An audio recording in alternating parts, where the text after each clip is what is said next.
बिस्मिल्लाहिर्रहमानिर्रहीम। अस्सलाम वालेकुम नाज़रीन, आप यूट्यूब चैनल देख रहे हैं। मैं इमरान खान हूँ। अगर हम वही बात कहते रहते जो रियासत चाहती है या वही बात कहते रहते जो मौजूदा रजीम चाहता है तो हमारे लिए कोई प्रॉब्लम ही नहीं होती, ना कोई फायरवॉल होती, ना कोई परेशानी होती, ना मुल्क छोड़ना पड़ता, ना घर छोड़ना पड़ता, ना अपने दोस्त अहबाब, ना नौकरी छूटती, ना कुछ और होता।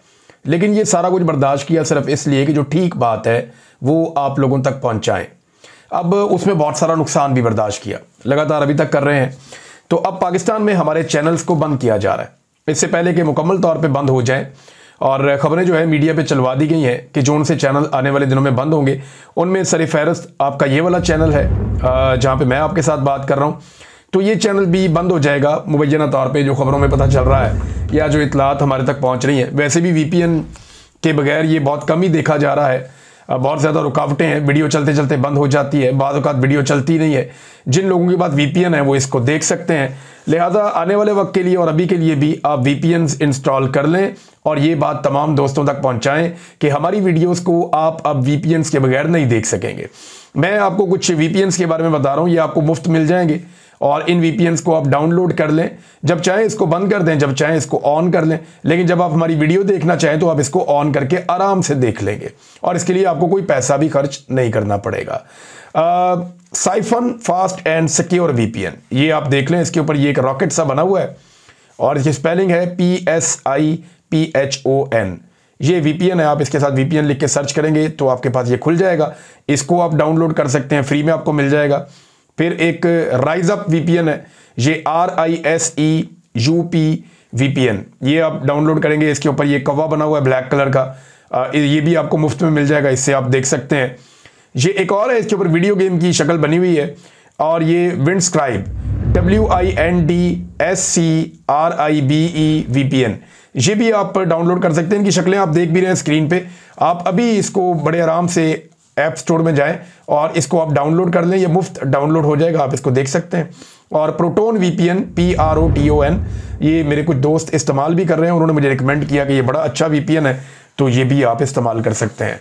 और भी बहुत सारे VPNs हैं, अपनी मर्जी से आप कर सकते हैं, ज़रूरी नहीं है कि आप यही VPN इंस्टॉल करें। इन्हें आप कर लें ताकि हमारी वीडियोस आप तक पहुंचती रहे और आप उनको देखते रहें। रियासत चाहती है कि आप ना देख सकें, पाकिस्तान की एस्टेब्लिशमेंट और हुकूमत चाहती है कि आपका और हमारा राब्ता टूट जाए। तो ये राब्ता इसी सूरत में जुड़ा रह सकता है कि थोड़ा सा टेक्निकल काम आप लोग भी करें और VPNs इंस्टॉल कर लें। दूसरा नाजरीन, जो ड्रोन हमले हुए पाकिस्तान में, उनके हवाले से अभी तक कोई भी ऑफिशियल स्टेटमेंट नहीं आया। ना वफाकी हुकूमत ने कोई स्टेटमेंट दिया, ना सूबाई हुकूमत ने कोई स्टेटमेंट दिया।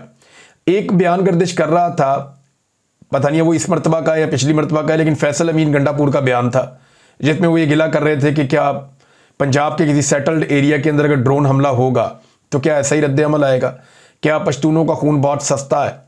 ये बात जो है वो अक्सर पश्तून हमसे पूछते थे कि हमें क्यों मारा जाता है।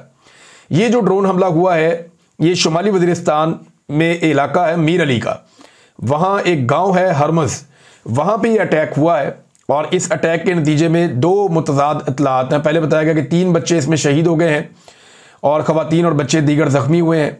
फिर इतला आई कि एक ज़ख्मी बच्चा और शहीद हो गया है। वहाँ पे लोग जो हैं वो सरापा एहतजाज थे। तो ड्रोन हमला अपने मुल्क में क्यों करना पड़ता है? पहले तो जो सहाफ़ी हैं उनका ये मानना है और दावा है, और मकामी अफराद का भी ये दावा है कि ये हमला एक ड्रोन हमला था। इसके ऊपर जो है वो मैं आपको फिर कह रहा हूँ कि वफाकी और सूबाई हुकूमत ने कोई मौक़िफ़ नहीं दिया अभी तक। जब वो इसके ऊपर कोई मौक़िफ़ देंगे तो हम ये बता पाएंगे कि गवर्नमेंट इस पर क्या कह रही है। ख्वाजा आसिफ साहब से सवाल किया गया, उन्हें पूछा गया कि जनाब बताएं ये ड्रोन हमला हुआ वज़ीरिस्तान में, ये किसने किया है, इसमें शहादतें हुई हैं लोगों की, बच्चे शहीद हो गए। ख्वाजा आसिफ इसका जवाब दिए बगैर गए और जाके गाड़ी में बैठ के निकल गए। उन्होंने तवज्जो ही नहीं दी, ड्रोन हमले के मामले को उन्होंने अहमियत दी ही नहीं। यही सवाल जो है वो मौलाना फजलुर रहमान साहब से भी पूछा गया।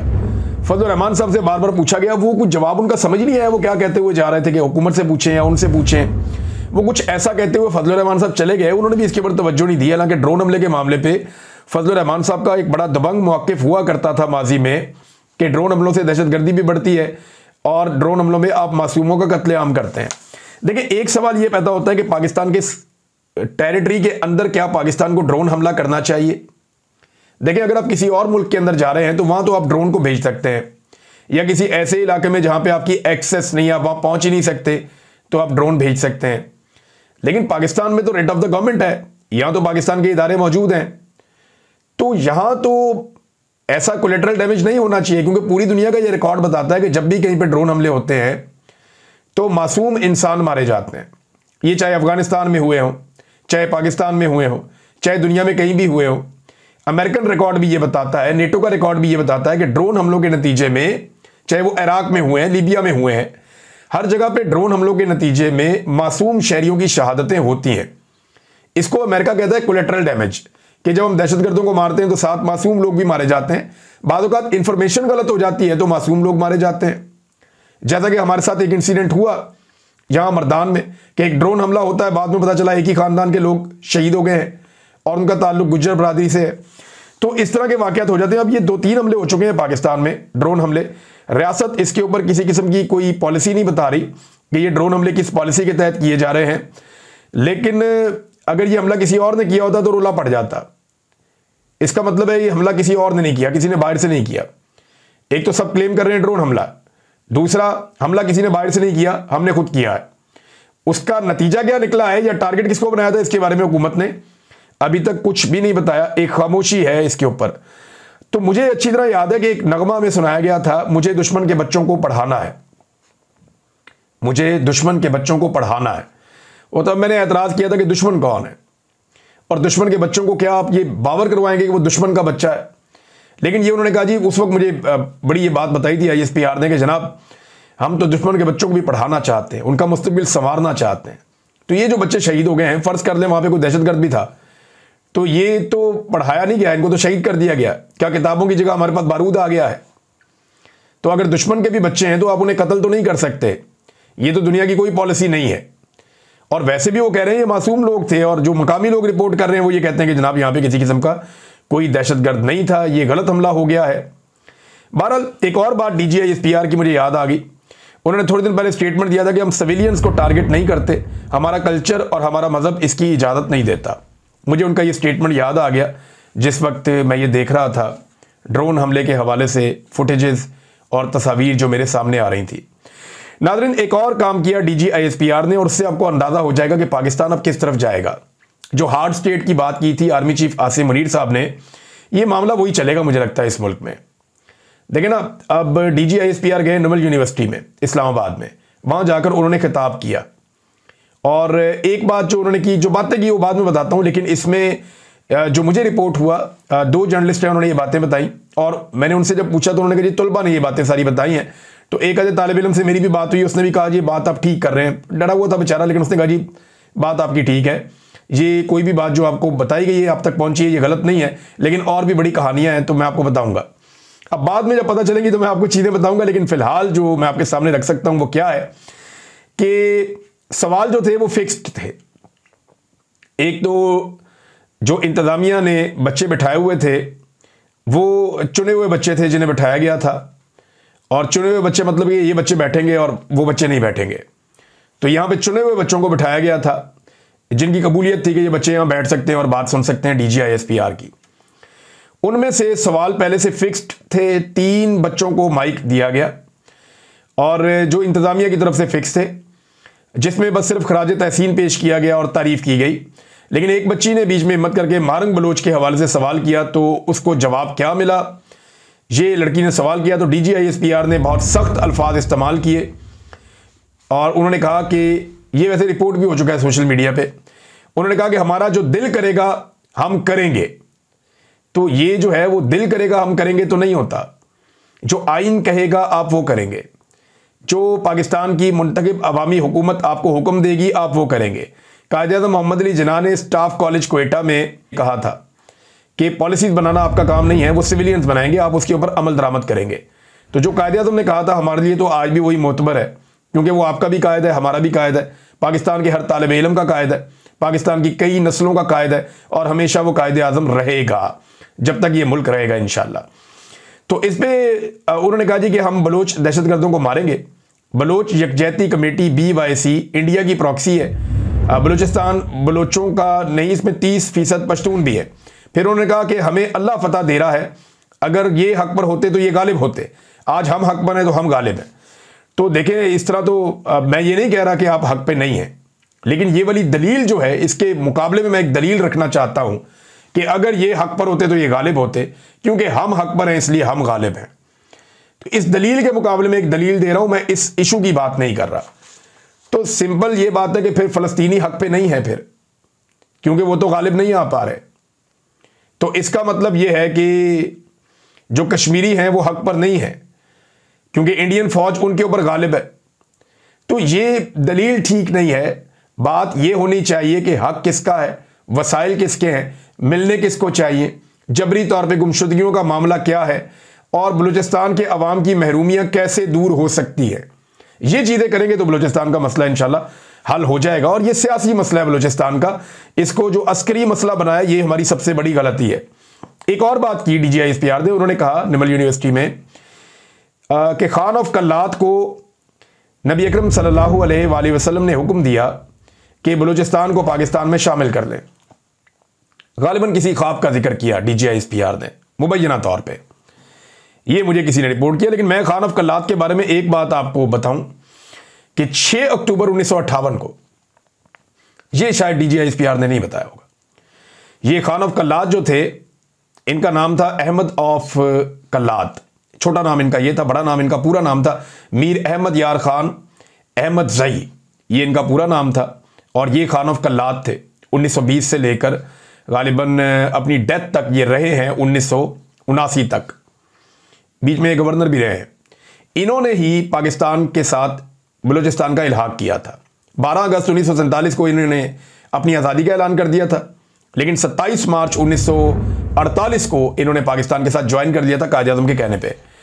अब DGISPR को यह भी बताना चाहिए कि 6 अक्टूबर 1958 को जब मिलिट्री कू किया गया, जब डिक्टेटर आता है सिकंदर मिर्जा के खिलाफ, तो इन्हें गद्दार करार देकर गिरफ्तार भी कर दिया गया था।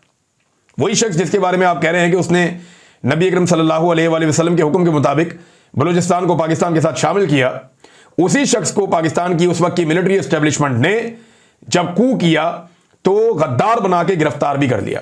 तो तारीख जो है उसको सीधा रखना चाहिए, सारे हकायक सामने लाने चाहिए। मारंग बलोच वाला सवाल भी हो गया। फिर यह भी बताया कि एक और चीज़ जो DGISPR ने की, मुझे उससे तकलीफ हुई।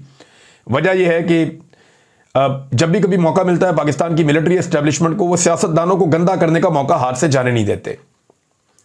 और इसीलिए जो है वो आप देखें, हर चीज़ पाकिस्तान में कई चीज़ें बर्दाश्त नहीं की जाती, लेकिन टॉक शोज बड़े अच्छी तरीके से बर्दाश्त किए जाते हैं, क्योंकि उसमें सियासतदान एक दूसरे को गंदा करते हैं, गालियां देते हैं। तो इससे एस्टेब्लिशमेंट का फायदा होता है कि ये वाली सियासी जमात भी गंदी, ये भी गंदी है, वो भी गंदी है, वो भी गंदी है, सारे ही गंदे, सिर्फ हम अच्छे हैं। तो इससे ये तासुर बन जाता है ना। तो उन्होंने कहा जी हमारे मुल्क की पॉलिटिकल एलीट करप्ट है। ये फैसला कर लिया जी DGISPR ने, और बच्चों को बता भी दिया कि हमारे मुल्क की पॉलिटिकल एलीट करप्ट है, इनकी बातों में मत जाएं। हम फौज आप में से हैं और आप हम में से हैं। हमने इंडिया को तब फौरी जवाब देने का फैसला किया जब नूर खान एयरबेस पर हमला हुआ। अच्छा, ये अब सारे बारी बारी ये बता रहे हैं कि उससे पहले इंडिया को फौरी जवाब देने का फैसला नहीं हुआ था। पाकिस्तानी दबाव डाल रहे थे, हम सब ये कह रहे थे कि इंडिया को जवाब दो, इंडिया को जवाब दो, आप इंडिया को जवाब क्यों नहीं दे रहे। तो हमें यह बताया जाता था कि जी हम अपने टाइम पे इंडिया को जवाब दे देंगे, आप बेफिक्र रहें। राणा सनाउल्लाह ने तो यह तक कह दिया कि इंडिया कुछ नहीं करता तो हम भी नहीं करते। इसहाक डार ने भी यह स्टेटमेंट दे दिया, और अब इसहाक डार ने भी यह कंफर्म कर दिया, नजम सेठी ने भी कंफर्म कर दिया, DGISPR के मुबैना स्टेटमेंट के मुताबिक यह बात क्लियर हो गई है कि अगर नूर खान एयरबेस के ऊपर इंडिया हमला ना करता तो पाकिस्तान शायद जवाबी हमला करता ही ना, या फिलहाल फौरी तौर पे ना करता। तो ये आज वहां पे ये भी बात हुई। और मुल्क में पॉलिटिकल एलीट करप्ट है, इनकी बातों में मत जाओ, ये नौजवानों को बताया गया। तो ये बात गौर से बिलावल भी सुन लें, नवाज शरीफ भी सुन लें, फजल रहमान भी सुन लें, MQM भी सुन ले, ANP भी सुन ले, PTI तो वैसे ही आजकल बात कान खोल के सुन रही है। तो सारे सुन लें जी, पॉलिटिकल एलीट करप्ट है, आप सारे फारग हैं, आप ही इस मुल्क में फसाद की जड़ हैं, और पाकिस्तान की एस्टेब्लिशमेंट आपको किसी खाते में नहीं गिनती। ये आपकी टोटल औकात है। अब होना यह चाहिए कि पाकिस्तान की पॉलिटिकल एलीट को मिलकर, चाहे गंदे हैं चाहे अच्छे हैं चाहे जो भी है, एक दफा पाकिस्तान की मिलिट्री एस्टेब्लिशमेंट को उनकी आईनी और कानूनी हदूद के अंदर भेजें और फिर मिलकर मुल्क चलाना शुरू करें अवामी मैंडेट के मुताबिक। अल्लाह ने चाहा तो ये मुल्क चल जाएगा, ये मुल्क चल जाएगा, लेकिन उसके लिए आपको कम से कम पाकिस्तान की जो मिलिट्री एस्टेब्लिशमेंट है उसके साथ एक वर्किंग रिलेशन रखना बहुत जरूरी है। मैं समझता हूं ये पूरी दुनिया में होता है, एक वर्किंग रिलेशन आपको रखना पड़ता है, एक तरीकेकार में आपको उनका इनपुट लेना पड़ता है, लेकिन वो इनपुट होता है, कंट्रोल नहीं होता। यहां जो है उल्टी गंगा बह रही है, वो जो चीजें सिविलियंस की करने की हैं वो भी मिलिट्री एस्टेब्लिशमेंट को करनी पड़ रही हैं। करनी पड़ क्या रही है, वो बाई चॉइस उन्हें कर रहे हैं। लिहाजा सिविलियंस को अपनी स्पेस वापस लेनी पड़ेगी और लेनी चाहिए। तो नादरीन, ये DGISPR निर्मल यूनिवर्सिटी में गए, जो उनका लहजा, जो तरीकाकार ना, उससे लगता है कि बड़ा कॉन्फिडेंस उनको मिला है। ये जो सारा एपिसोड हुआ, इस एपिसोड के बाद, और उसी कॉन्फिडेंस के नतीजे में अब ये ऐसा लगता है कि इमरान खान साहब को बाहर नहीं आने देंगे। ऐसा लगता है कि पाकिस्तान तहरीक इंसाफ के ऊपर मजीद सख्ती होगी। ऐसा लगता है कि इसको कैश किया जाएगा और मुखालिफ आवाज़ों को कुचला जाएगा। लेकिन अब बड़े जोर शोर से लोग ये दावा कर रहे हैं कि इमरान खान साहब ईद से पहले बाहर आ जाएंगे। कोई कह रहा है जनाब के रिहा होने वाले हैं, मगर कैसे रिहा हो जाएंगे? आप कुछ हकायक तो देख लें कि मिलिट्री एस्टेब्लिशमेंट को क्या सूट करता है कि वो इमरान खान को इस वक्त बाहर आने दें। ये जाली फार्म 47 किसके खिलाफ लेकर आए? इमरान खान के खिलाफ लेकर आए। इमरान खान को बाहर लाना था तो 200 मुकदमात इमरान खान पे देने पड़ने थे इन्हें। मखसूस नशिस्तों के फैसले पर इन्होंने आज तक अमल दरामद नहीं होने दिया। ये इतनी मेहनत क्यों की? पार्लियामान से बंदे उठाने पड़े, अरकान असम्बली अगवा करके 26वीं आईनी तरमीम करवाई, अपनी मर्जी का आईनी बेंच बनवाया, गोलियां तक अवाम के ऊपर चला दी गई, लोग शहीद हो गए, लोग लापता हो गए। ना इमरान खान साहब की आवाज़ सुनाई देती है, ना उनकी शक्ल दिखाई देती है। आपको लगता है कि ये इमरान खान को बाहर आने देंगे? इस माहौल में कभी बाहर नहीं आने देंगे। मेरी अकल ना बगैर किसी सौदेबाजी के इमरान खान साहब को बाहर आने में नहीं मानती। ये अब हो सकता है तो दो ही तरीके हैं, या कोई बड़ा बैरूनी दबाव आ जाए, या पाकिस्तान के अंदर से अवामी दबाव इतना ज़्यादा बढ़ जाए कि इमरान खान साहब को छोड़ना पड़ जाए। उसके अलावा मुझे नहीं लगता कि कोई और रास्ता है। एस्टेब्लिशमेंट का नाजरीन जो हकीकी नुमाइंदा है वो एकदम मैदान में आ गया और उसने खुलकर बैंड बजाना शुरू कर दी हुकूमत में बैठी हुई जमातों की। इन एस्टेब्लिशमेंट को थोड़ा बहुत तो मुझे लगता है वट चढ़ा हुआ है इनके ऊपर भी, कि नवाज शरीफ साहब ने मुंह वट के बैठे रहे 5 दिन तक, बात ही कोई नहीं की, सपोर्ट ही कोई नहीं की, खामोश होकर बैठे रहे। अब मियाँ साहब को गुस्सा पता नहीं किस बात का, बेटी को भी बना दिया, भाई को भी बना दिया, और क्या करें? 17 सीटों से उठाकर आपको हुकूमत दे दी पाकिस्तान में और 2 तिहाई करवा के आपसे आईनी तरमीम भी करवा ली। लेकिन मियाँ साहब को गुस्सा है कि मेरी मकबूलियत ही बर्बाद कर दी पकड़ के, मेरे पूरे खानदान की सियासत ही बर्बाद कर दी पकड़ के। और एहसास कमतरी इस खानदान में इतना पैदा हो चुका है कि आप पंजाब की किसी लेबॉर्ट्री से जाके टेस्ट करवाएंगे ना, तो टेस्ट के ऊपर नीचे बीमारियां जहां लिखी होती है ना, उनके नीचे जो है ना वो मरियम नवाज की फोटो लगी हुई होगी। यानी मरियम नवाज का एक फोटो इंपोज है, उसके ऊपर आपकी बीमारियां लिखी हुई होंगी, या लिखा हुआ होगा कि आपका ये वाला टेस्ट ये आया, यूरिन टेस्ट ये आया, ब्लड टेस्ट ये आया, आपका जो है वो सल्फर ये है, आपके अंदर जो है हीमोग्लोबिन का ये है। वो जो टेस्ट जहां जहां पे भी आने ना, वो पूरा का पूरा जो फोटो होती है ना, नीचे मरियम नवाज की शक्ल लगी हुई है। मैं मेडिकल साइंस के बारे में इतना नहीं जानता, लेकिन मैं हैरान हो रहा हूं कि जनाब ये इस कदर सस्ते लोग हैं, इस कदर फारिग लोग हैं जिन्हें इस मुल्क में मुसल्लत किया गया कि जनाब आप जाएंगे सरकारी लेबॉर्ट्री से टेस्ट करवाएंगे, पहले आपको मलका आलिया की फोटो देखना पड़ेगी। आप देखेंगे टिकटॉकर की शक्ल लगी हुई है, उसके ऊपर आपके टेस्ट लिखे हुए, ब्लड में ये है, यूरिन में ये है, शुगर में ये है, फलां में ये, या और भी टेस्ट हो सकते हैं, लेकिन जो भी है वो ये है। मुझे तो हैरत होती है। एक दिन ना उन्होंने कहा था, हमारे काजमी साहब जो है जर्नलिस्ट, बड़े मजे की उन्होंने बात की थी। उन्होंने कहा था कि ऐसा ना हो जाए कि कहीं एक्सरे पे भी इनकी फोटो आना शुरू हो जाए। एक्सरे पे तो नहीं आई, टेस्टों पे आना शुरू हो गई है। इन्होंने वो बात भी सीरियस ले ली है। अब नादरीन, जो हकीकी नुमाइंदा एस्टेब्लिशमेंट का फैसल वाडा साहब, ये चंद लोग हैं जो बड़े हकीकी किस्म के नुमाइंदे हैं, और ये वही कहते हैं जो एस्टेब्लिशमेंट इनको पढ़ा के भेजती है।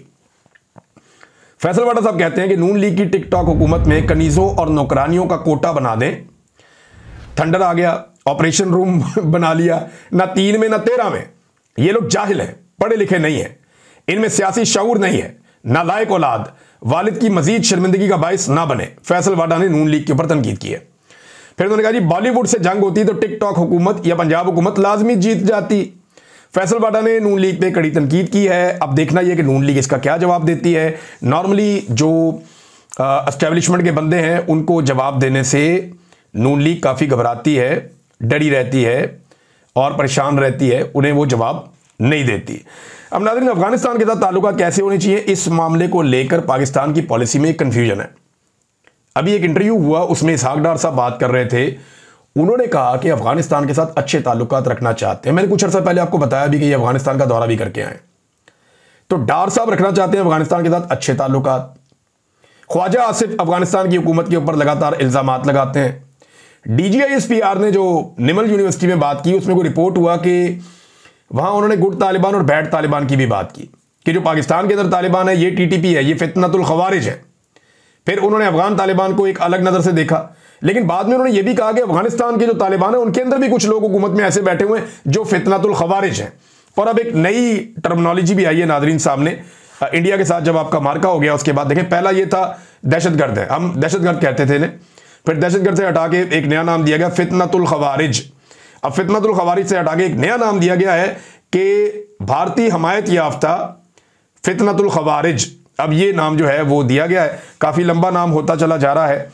तो यहूद और नसारा के हमायत याफ्ता फितनतुल खवारिज भी एक नाम हो सकता है, फ्यूचर में रख दें। देखिए, दहशतगर्द दहशतगर्दी होता है, उसका काम दहशतगर्दी करना है, और रियासत का काम है उस दहशतगर्दी से अवाम को और लोगों को बचाना। बदकिस्मती से हमारी रियासत इसके अंदर पिछले चंद साल से नाकाम है, और उसकी वजह यह है कि पॉलिसीज ठीक नहीं है, और पाकिस्तान दुनिया में दहशतगर्दी के मामलात में दूसरे नंबर पर रेट हो रहा है। ये बड़ी खौफनाक चीज़ है। लेकिन एक अपॉर्चुनिटी मिली थी पाकिस्तान की एस्टेब्लिशमेंट को कि वो कौमी यकजहती को आगे लेकर चलते और उससे फ़ायदा उठाते, लेकिन बज़ाहिर ऐसा दिखाई नहीं दे रहा। इनका यही इरादा है कि इस मौके से फ़ायदा उठाओ और अपने तमाम मुखालिफिन को कुचल दो। तो ठीक है जनाब, कुचल दें आप, हमें बुरी तरह कुचल दें, पीस के रख दें, लेकिन इसके बाद भी आपको आवाज़ वही आएगी जो आप सुन रहे हैं। इससे पहले भी आपने बड़ी आवाज़ें बंद की हैं, बड़ी कोशिश की है, पहले भी कामयाब नहीं हुए, क्योंकि मेरा रब ना चाहे तो कोई किसी की आवाज़ बंद नहीं कर सकता। अब तक के लिए इतनी, अपना ख्याल रखिएगा, अपने इस चैनल का भी। अल्लाह हाफिज़।